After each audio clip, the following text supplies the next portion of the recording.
Good morning to you. Today we're going to be in Chapter 1, Section 3. It's called Solving Equations. And today, real quick, we're going to look at translating verbal expressions into algebraic expressions and maybe vice versa on that. And then we're going to look at solving equations just using everyday properties of equality that you learned in Algebra 1. We're on page 18 in the book. You can open that in your ebook or grab a class set if you need that. Again, remember, you're seeing these highlighted terms. They're in the glossary. All right, you can read there and figure out what those are. All right, just very quickly, example 1, without writing much down. It says write an algebraic expression to represent each verbal expression. And it says 2 more than 4 times the cube of a number. So remember, when we're talking about an unknown in math, we're going to use a variable. You can use x. There's a lot of things you can use. The only thing I wouldn't use is O, because that might look like a 0 and get a little bit confusing. But if we're going to do 4 times the cube of a number, and then 2 more than that, 2 more than is going to be plus 2 on the back side. 4 times the cube of the number is 4 times x cubed. Real simple. You can kind of review that. The times that I see where there are issues, if it ever says 2 less than stuff like this, make sure that that minus 2 is going at the back. So you may see less than and it not mean an inequality. It means subtraction, and that subtraction goes at the back. Same thing at the bottom right here. Very simply, it says write a verbal sentence to represent each equation.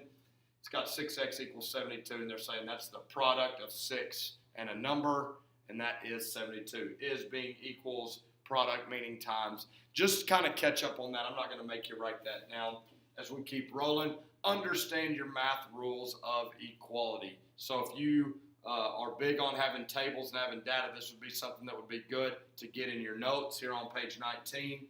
These properties of inequality, just walk you through what different things equal and that you can flip them around. All right, I'm not going to make you name the properties, but you need to understand how the transitive and the substitution property, etc., how all those work. What are we going to see those, or where are we going to see those?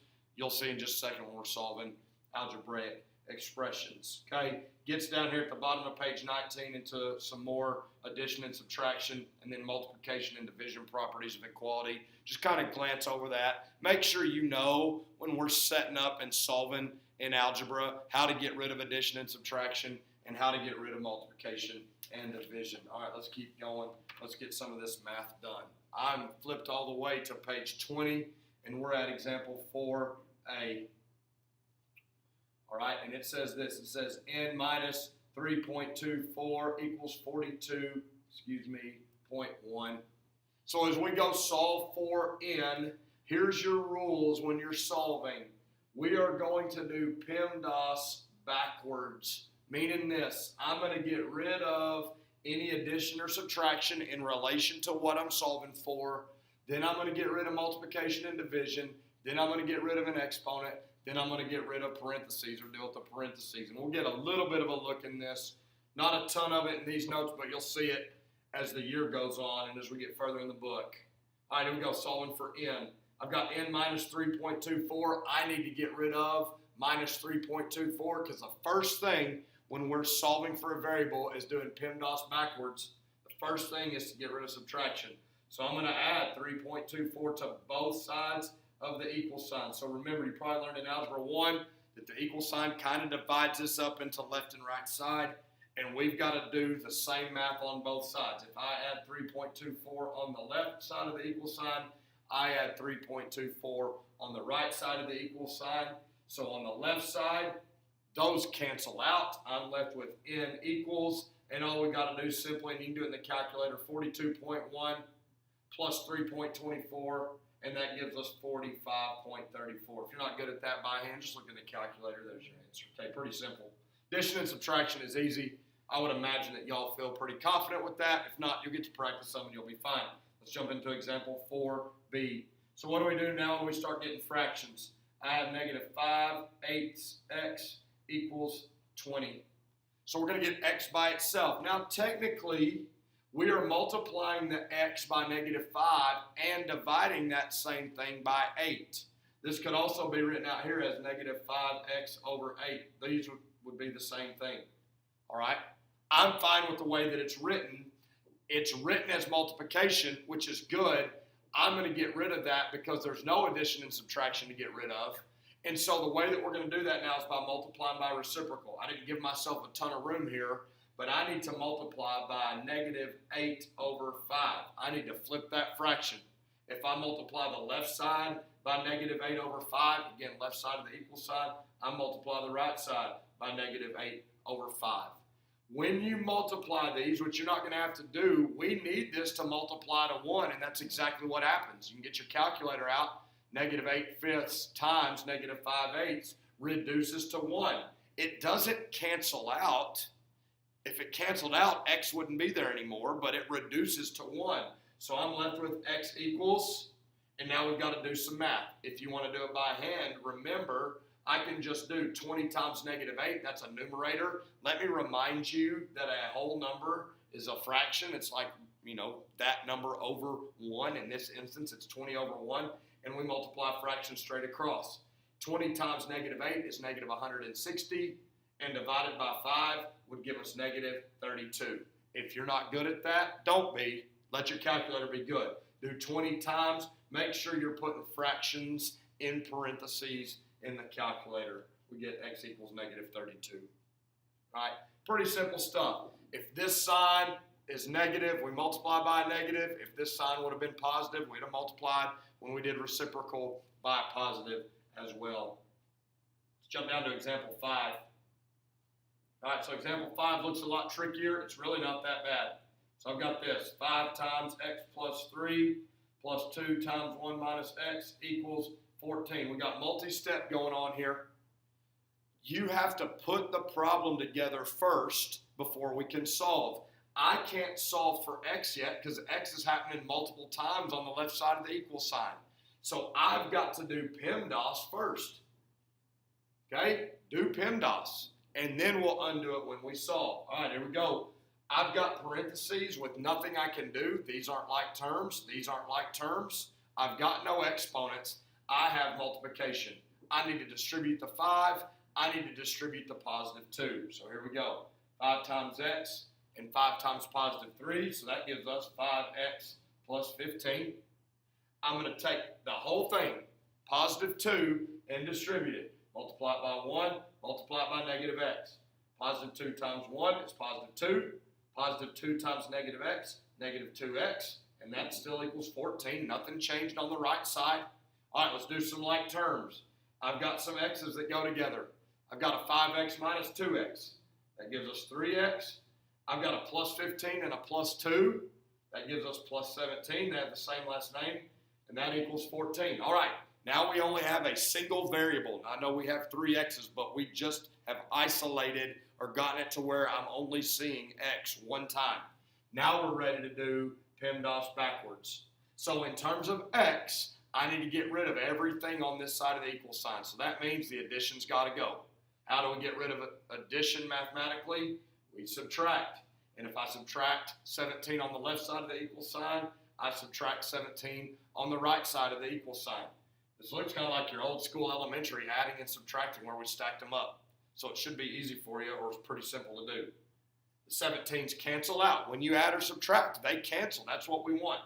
In the last problem, we talked about fractions reducing. When we're talking addition and subtraction, we want full cancel.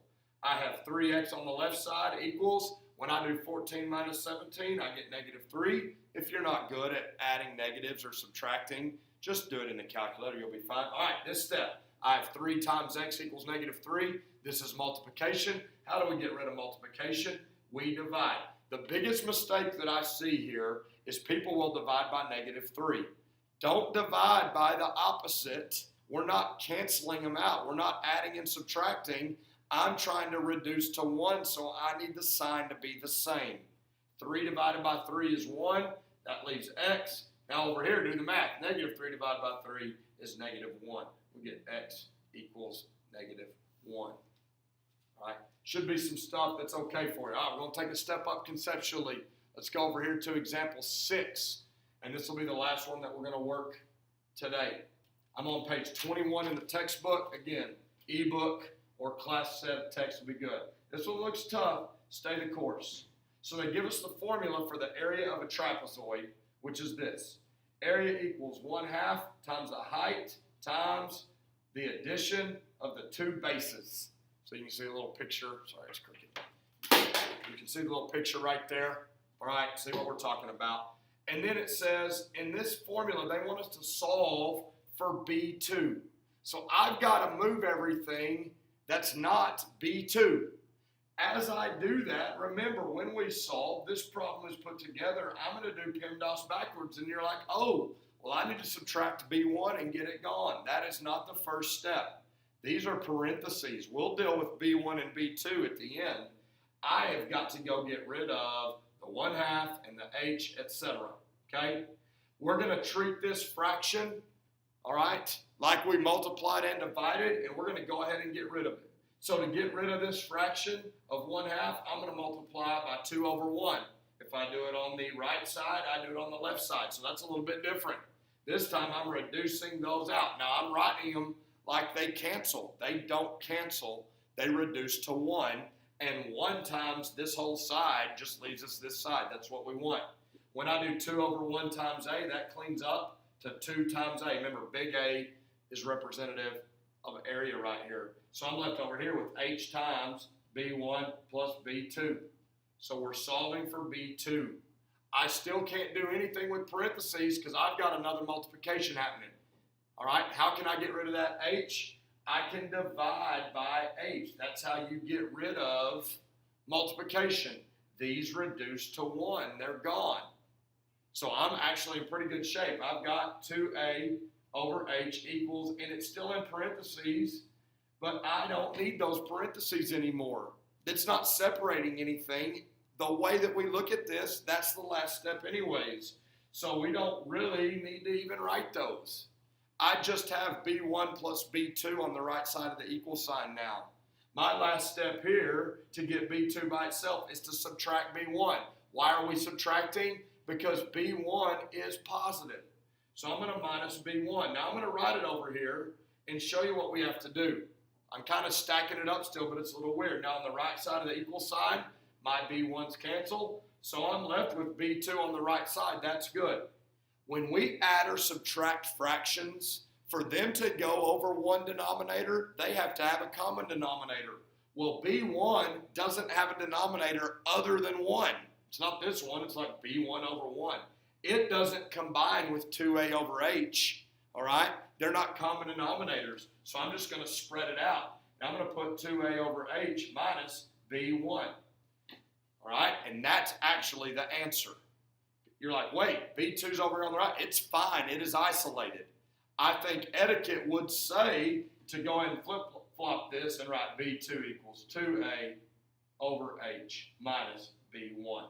So if we were ever given the area, the height, and one of the bases of a trapezoid, we could use this formula very simply to find the other base. So we looked at isolating variables today, kind of under this umbrella of solving equations, and that is something that we're going to be doing a lot of in this class. This will be an important lesson. Make sure you get everything written down in your notes that I wrote down in mine.